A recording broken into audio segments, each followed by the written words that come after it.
Good morning, students. In my previous video, I discussed till question number 16 to 26. Now, in this video, I'm going to discuss question number 28. A man invested an amount at rupees at 10% per annum and another amount at 8% per annum simple interest. Thus, he received rupees 1350 as annual interest. Had he interchanged the amounts invested, he would have received rupees 45 less as interest.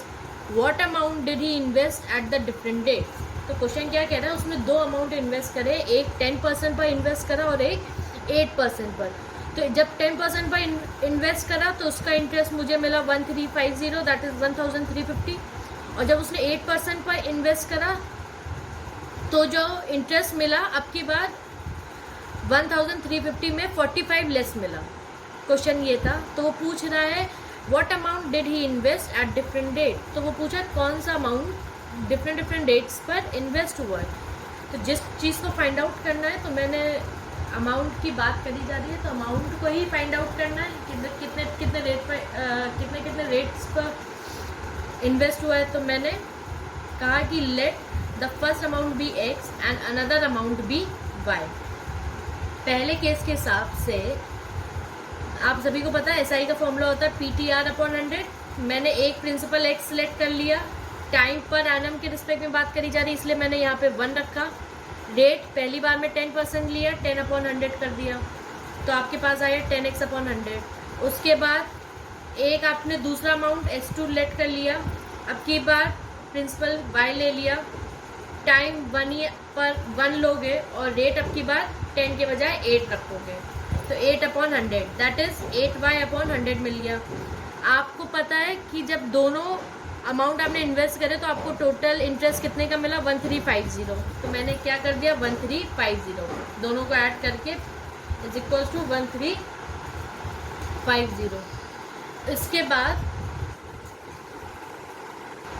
इसके बाद क्या था कि had he interchange the amount. अगर हम amount ही change कर दें, मतलब इस यहाँ जहाँ x है वहाँ y कर दें और जहाँ y है वहाँ x कर दें, मतलब अब की बार 10 के साथ x नहीं आएगा, अब की बार क्या आएगा y, मतलब यहाँ पे y कर दो. तो मैंने वो डायरेक्टली रख दिया 10y अपॉन 100 और एक बार 8x अपॉन 100 क्योंकि यही दो आए थे. तो मैंने बस अमाउंट इंटरचेंज कर दिया और अब की बार जो इंटरेस्ट पड़ेगा वो 45 लेस पड़ेगा. तो मैंने 1350 में 45 लेस कर दिया. तो जो भी आपकी वैल्यू आएगी आप उसके बाद उसको सॉल्व कर लेंगे. Question number 29 says the monthly incomes of A and B are in the ratio of 5:4 and their monthly expenditures are in the ratio of 7:5. If saves rupees 9000 per month, find the monthly income of each. ये monthly income है, ये monthly expenditure है और आपसे क्या कहा जा रहा है फाइंड द मंथली इनकम कि टोटल इनकम क्या है. तो मैंने कहा let the ratios in the income be x and that for the expenditure be y. क्योंकि जो रेशियोज होते हैं उसी को तो हम लोग एक्स एंड वाई लेट करते हैं. तो मैंने कहा कि इनकम्स को एक्स लेट कर लीजिए और एक्सपेंडिचर को वाई लेट कर लीजिए. तो इस हिसाब से अगर इनकम में से एक्सपेंडिचर माइनस कर देंगे तो हमारा सेविंग के बराबर हो जाएगा. तो मैंने 5x minus 7y equals to 9000 कर दिया. फिर एक बार 4x minus 5y is equals to 9000 कर दिया. दोनों इक्वेशन सॉल्व कर लेंगे and you will get the answer. Similarly question number 30 says a man sold a chair and a table together of rupees 1520 thereby making a profit of 25% on chair and 10% on table. 25% का profit उसने chair पर कमाया और 10% का table पर कमाया. By selling them together at rupees 1535 you would have made a profit of 10% on the chair and 25% on the table. Find the cost price of each. Cost price निकालना तो मैंने कहा let the cost price of a table be y and that of a chair be x. So अगर हम बात करें पहले case की तो उसने पहले केस में आपको वो फॉर्मूला पता है. पहले बार तो आपको सेलिंग प्राइस का फॉर्मूला पता होना चाहिए. SP is equals to 100 plus gain percent upon 100 into CP. ये SP निकालने का फॉर्मूला होता है. ये फॉर्मूला तब होता है जब आपके पास कॉस्ट प्राइस दे रखा हो, गेन परसेंट दे रखा हो और आपसे कहा जाए सेलिंग प्राइस निकालिए। तो ऐसे केस में फर्स्ट केस की अगर हम बात करें तो 25% का प्रॉफिट हुआ था चेयर में। तो अगर हम 100 प्लस 25 अपॉन 100 इंटू चेयर की बात करी जा रही है, चेयर की वैल्यू हमने x ले रखी है तो 125 x अपॉन 100 हो गया, ठीक है। सिमिलरली 10% टेबल पर तो 100 plus 10 110 upon 100 into y that is 110 y upon 100 हो गया। इस दोनों का अमाउंट ऐड करके किसके बराबर हो जाएगा? 1520 के। यही हमारा सेलिंग प्राइस है। तो 15 क्योंकि क्वेश्चन में सेलिंग प्राइस दे रखा था, सेलिंग प्राइस दे रखा था और हमारे पास कॉस्ट प्राइस नहीं था तो मैंने इक्वल टू 1520 रख लिया। अगर हम सिमिलरली इसकी बात करें, इसमें क्या हो जाएगा? 110 upon 100 x plus 125 y upon 100 is equal to 1535। ये आपकी सेकेंड इक्वेशन हो जाएगी। 110x upon 100 plus 125y upon 100 equals to 1535। ये सॉल्व करने के बाद आपको 1535 के इक्वल रख दीजिएगा, nothing new. 31 point A and B are 70 kilometre apart. मैंने एक दो पॉइंट ले लिए ए एंड बी और 70 किलोमीटर दूर रख लिया। A car starts from A car starts from, मतलब यहाँ पे अ कार स्टार्ट्स फ्रॉम ए, मतलब एक कोई कार है जो ए से स्टार्ट कर रही है, and another car starts from B simultaneously. If they travel in the same direction they meet in 7 hours. मतलब क्या कह रहा है? अगर एक कार ए पर है और एक कार बी पर है, ए कार ने चलना स्टार्ट करा और दोनों एक ही डायरेक्शन में जा रही, मतलब दोनों इधर ही जा रही हैं, मतलब मेरे राइट हैंड साइड। तो मानो इधर कार चल रही है, बी ने यहाँ से स्टार्ट करा, दोनों जन कितने घंटे बाद मिल रहे? 7 आवर्स के बाद मिलेंगे। If they travel towards each other, अगर दोनों कारें आपस में आमने सामने आएंगी तो कितने घंटे में मिल जाएंगी? 1 घंटे में। अब आपसे कहा क्या जा रहा है? Find the speed of each car. मैंने कहा कि दोनों स्पीड ऑफ कार की एक एक्स सेलेक्ट कर लिए, जो कार ए में उसकी स्पीड को x किलोमीटर पर आवर ले लिया और जो कार बी में उसकी y किलोमीटर पर आवर ले लिया। आपको पता है distance equals to speed into time होता है।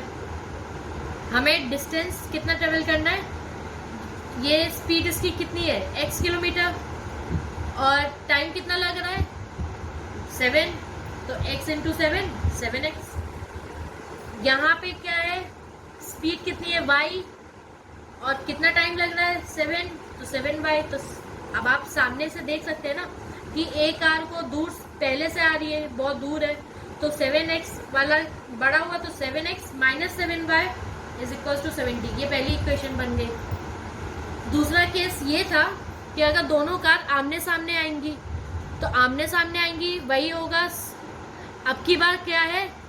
टाइम कितना है? 1 है, तो 1x प्लस 1y होगा, पर लेकिन 1 तो लिखा नहीं जाता, तो सिंपली x अब की बार प्लस क्यों हो रहा है? क्योंकि दोनों आमने सामने आ रही है और अभी तक क्या था? दोनों एक डायरेक्शन में जा रही थी। तो x प्लस वाई कितना हो जाएगा? 70। यहाँ तक कोई प्रॉब्लम मेरे ख्याल से होनी नहीं चाहिए। उसके बाद आप फर्दर सॉल्व कर लीजिएगा। Question number 32। A train covered a certain distance at a uniform speed. If the train had been 5 kilometre faster it would have taken 3 hours less than that of a scheduled time. अगर train ने 5 kilometre प्रति घंटे की speed तेज कर ली होती तो उसने 3 घंटे कम लिए होते। And if the train was slower by 4 kilometre per hour it would have taken 3 hour more than the scheduled time. अगर उसने 4 किलोमीटर प्रति घंटे की रफ्तार कम कर दी होती तो उसको 3 घंटे और ज़्यादा लगते। तो find the length of the journey. अब ऐसे केस में आपको 2 चीज़ों की बात करी जा रही है कि स्पीड और टाइम। ये नहीं पता एक्चुअल स्पीड क्या थी, तो हमने वही कहा let the speed of a train be x kilometre per hour and that time be y hour. तो अगर हम लेंथ ऑफ जर्नी की बात करें, लेंथ ऑफ अ जर्नी हमारी कितनी हो जाएगी? xy हो जाएगी। लेंथ ऑफ अ जर्नी कितनी हो जाएगी? xy। क्यों? क्योंकि स्पीड इंटू टाइम हो जाएगा। तो यहाँ पे कौन सा फॉर्मूला लगा है? स्पीड इंटू टाइम का फॉर्मूला लगा, तभी तो हमारी लेंथ ऑफ वो आएगी। तो स्पीड हमने x सेलेक्ट कर ली थी, टाइम हमारी y। अब क्या कह रहे हैं अब कंडीशन पहली, अगर उसने 5 किलोमीटर की स्पीड बढ़ा ली होती 5 किलोमीटर प्रति आवर से, तो मैंने स्पीड कर दी x+5, तो अब की टाइम क्या लगता, 3 घंटे कम, तो y में से 3 माइनस कर दिया। अब इन दोनों का मल्टीप्लाई xy के बराबर ही तो होगा, speed into time equals to xy। Case दूसरा क्या था, अगर उसने 4 किलोमीटर कम कर दी होती स्पीड, तो उसको 3 घंटे ज़्यादा लगते, मतलब y+3 x-4 मल्टीप्लाई कर दिया डिस्टेंस के बराबर। इसको फर्दर सॉल्व करना आप जानते हैं। Abdul traveled 300 km by train and 200 km by taxi, taking 5 hours 30 minutes.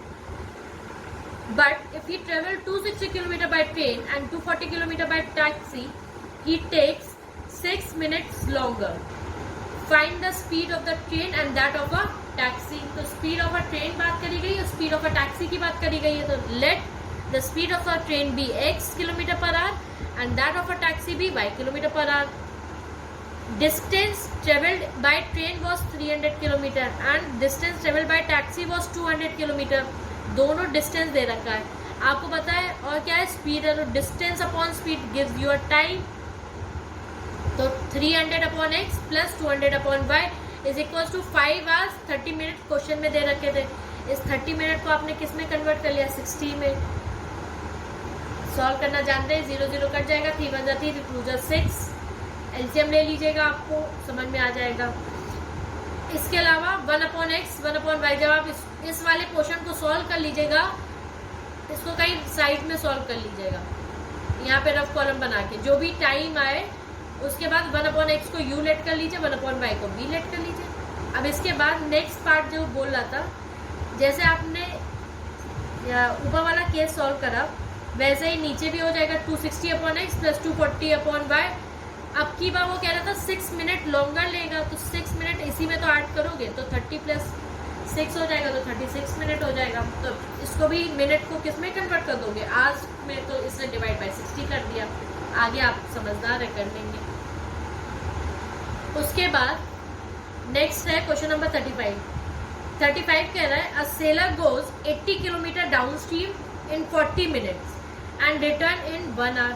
मतलब एक सेलर है जो 40 मिनट्स में 8 किलोमीटर नीचे उतर रहा है, ठीक है, और रिटर्निंग कितने में ले रहा है, 1 hour में। मतलब उतर रहा है कम टाइम पर और चढ़ रहा है ज़्यादा टाइम लग रहा है। Find the speed of a seller in the still water and the speed of the current. Speed of a still water जो कि पूछा गया था, तो मैंने speed in a still water भी x km/h कर दिया, और speed of the boat in the current will be y km/h। एक मूविंग वाटर, एक स्टिल वाटर की बात करी जा रही है। अगर हम स्पीड डाउन स्ट्रीम की बात करें, मतलब कोई चीज़ डाउन स्ट्रीम मतलब जिसमें झरना टाइप, मतलब फ्लो हो जिसमें, तो ऑब्वियसली स्पीड दोनों की ऐड हो जाएगी, x + y km/h हो जाएगी। अप स्ट्रीम में x - y किलोमीटर हो जाएगी। अब आपके पास क्वेश्चन क्या था, वो 8 किलोमीटर चढ़ रहा है, तो 8 किलोमीटर जब डाउन स्ट्रीम वॉक कर रहा है तो स्पीड उसकी x + y तो रहेगी, तो 8/x + y is equal to, इससे मिल क्या रहा है, टाइम ही तो मिल रहा है, डिस्टेंस अपॉन स्पीड से, और वो भी कितना मिनट था, 40 मिनट्स था, तो मैंने उसको किस में कन्वर्ट कर दिया, आवर्स में, by dividing it by 60। Similarly 8/x - y, क्योंकि अब की बार आप अप स्ट्रीम चढ़ रहा था, अब की बार उसको 1 घंटा लग रहा था, तो इसलिए मैंने इसको, मेरे ख्याल से आपको यहाँ तक समझ में आ गया। अगर कोई प्रॉब्लम हो तो मुझे बताइएगा। Thank you for today.